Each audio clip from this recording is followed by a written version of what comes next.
So over here you can see that I have a bunch of notes in Evernote, and if I were to go around onto the notebook section and click on a notebook right here, then you can see that I got various notes that I made right here. So if you want to go around and delete out these notes, then you can easily delete them by going around and by selecting a note, and you can go around onto the three dot button and click on move to trash, and that note will be deleted right here. And you can see it says move to trash right here. You can also do this. You can click and drag around a note that you don't like in the trash right here.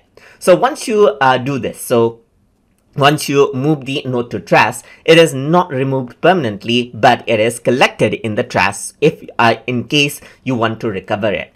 So here you can see that there's the trash right here, and let's say you want to recover out one of the notes right here, then you can go around over here, click on the three dot button, and then you can restore out the note right here. You can go around over here, and then let's say for example you want to restore this, you can go around and restore out this note over here as well, and under new notebook you can see that this note is there again.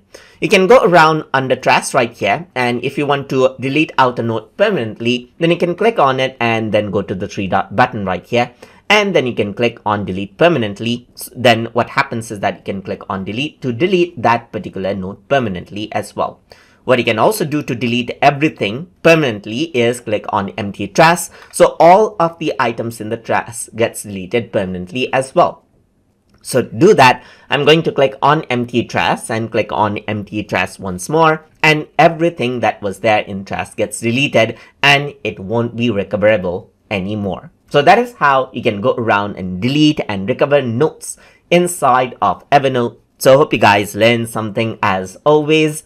And as always, please like, comment, share, and subscribe.